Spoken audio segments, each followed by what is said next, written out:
Hi guys, Top Pops here, and in today's video we're going to be watching another anime for the first time ever. So let's get started!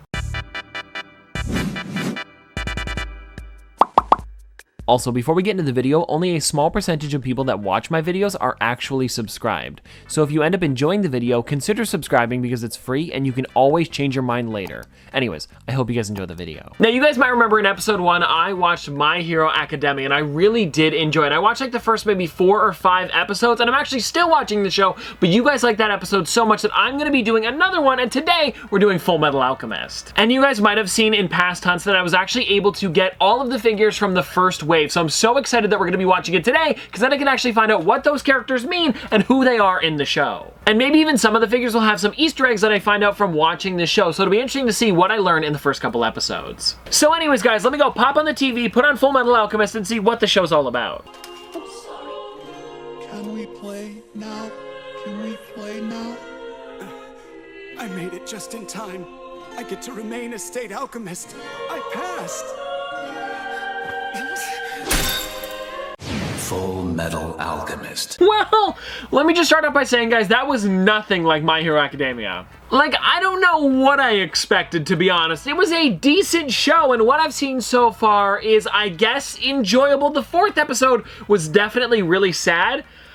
I did not expect that at all. And here's the problem, guys. I'm gonna be fixated on episode 4 because if you guys have seen the show, you definitely know what I'm talking about. The whole fusion thing.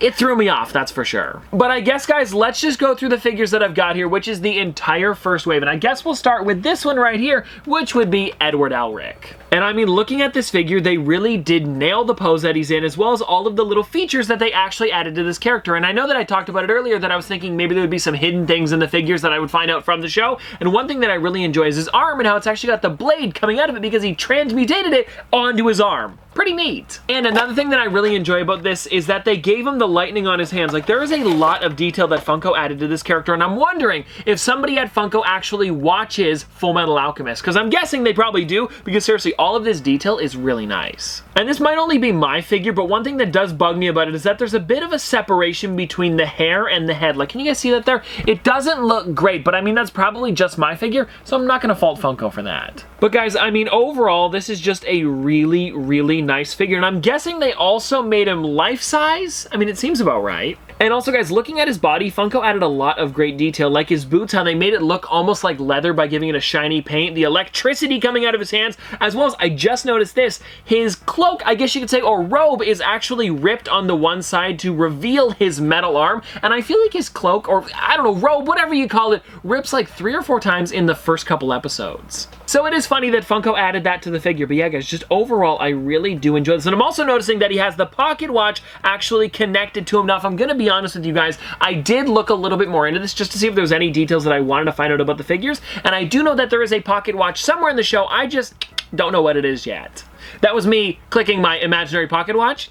It's 9:30 right now, kind of late. And then also, guys, on the back here, I really do like that they added the symbol and how it was kind of underneath the hair, so they didn't have to add it, but if you guys see that on the back there, it is kind of like covered by the hood of his robe. Like, I mean, seriously, it's so small, but it's really cool that they did put that on the back. And you guys might not even be able to see it because of how much hair he has. Let me see if I can turn that so you guys can see it a little bit more. Like, is that better? Yeah, you guys can kind of see it there. And so anyways, guys, that was Edward, but now let's get on to the next figure, and I feel like I want to talk about Roy next, just because he has a lot of detail as well. And now if you guys want to check out Roy Mustang a little bit closer up before I take him out of the box, there he is right there, and I love that they put fire on his finger. Because if you guys haven't seen the show, he's actually able to bend fire, and I believe that's because he's a state alchemist, so that would make sense. And in the first episode, I really do like it how I guess you could say the villain, or like the person that's gone rogue, the state alchemist that's gone rogue, is actually able to bend ice. So it's almost like a fire and ice episode, a really neat start to the show. And I mean, the pose that Funko put Roy into really is nice. Like, I'm loving that they've got the hand in his pocket as well as his cloak, or coat, I keep saying cloak,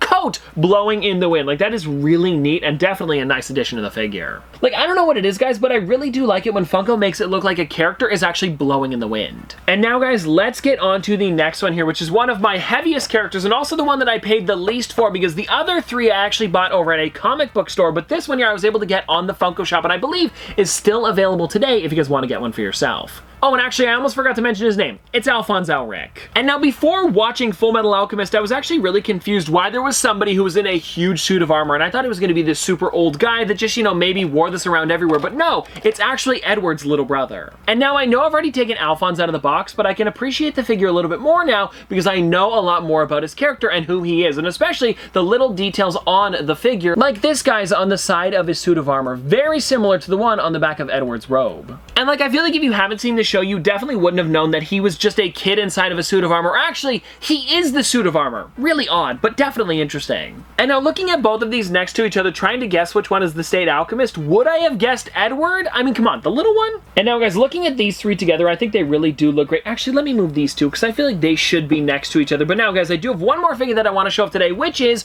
Winry Rockbell. And if you guys want to check her out a little bit closer up before I take her out of the box, there she is right there. And then also if you guys want to see the back of the box, there is the four of them right there. So I do have the entire common wave. And now before watching the show, guys, I thought that this was just a girl holding a wrench, but now after watching the show, I found out that the wrench plays a big role in her character. And now a little bit of a spoiler, but I don't really think it matters because it's in like one of the first 4 episodes. You were going to find out right away anyway. She actually creates Edward's arm as well as leg. Now I know you can't see his metal leg, but it's in there somewhere. So yeah, guys, I think it's really neat that Funko put all of this detail into Winry, like the wrench, as well as the earrings on the side and the bandana that she's wearing. It's just a really nice figure overall. And in case you guys are wondering, this figure does also come with a base, so if yours doesn't stand, I definitely recommend grabbing that out of the bottom of the box, so that way you can stand her up on any shelf. Perfect. Now guys, just for fun, I decided to go to the Funko app to see if there was any other figures that I was missing from the set, and it seems like I'm missing all of the exclusives, and I know some of these characters, like I saw Lust in the first episode, as well as I believe the second one, and maybe in the third one as well. I'm trying to remember right now, but then we definitely did see King Bradley, and there is a chase as well. Ooh, that chase is worth $85.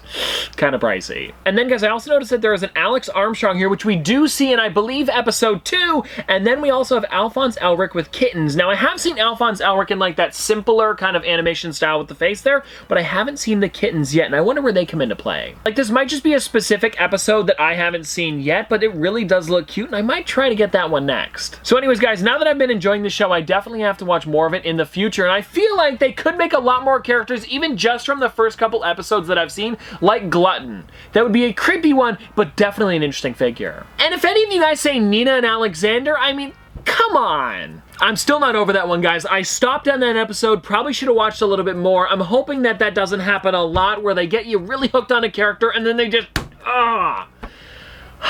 It's gonna be a long show. But a good one. I'm not saying it's a bad one. I really did enjoy the first episodes. It was just a little pulled the heartstrings a little bit. I was so excited to actually go back and play, but you had to know something was gonna happen. I just didn't expect that. And so anyways, guys, that is everything for today. And please let me know some other animes you guys would like me to watch in the comment section down below. Actually, before we get out of here, I wanted to mention this. On the side of the box, as well as the back, you guys can actually see transmutation circles there, as well as behind the figures. Kind of a neat addition to the box. But anyways, I hope you guys enjoyed. If you guys want to see more from me in the future, don't forget to like, comment, subscribe, do all that. But this has been another episode of Top Pops. Popsters, thanks for watching.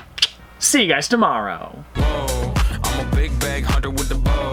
She got a big bed, number drop it low. Mama called me and she happy with the grow. Never ever fall for a party that's a no. Just pop the Kenny about a million options. So just talking to stop doing agreement. I rock arenas, bringing the peace. I'm bumping that park in the car, pretending I got all the eyes on me. Got a bad baby and she's independent.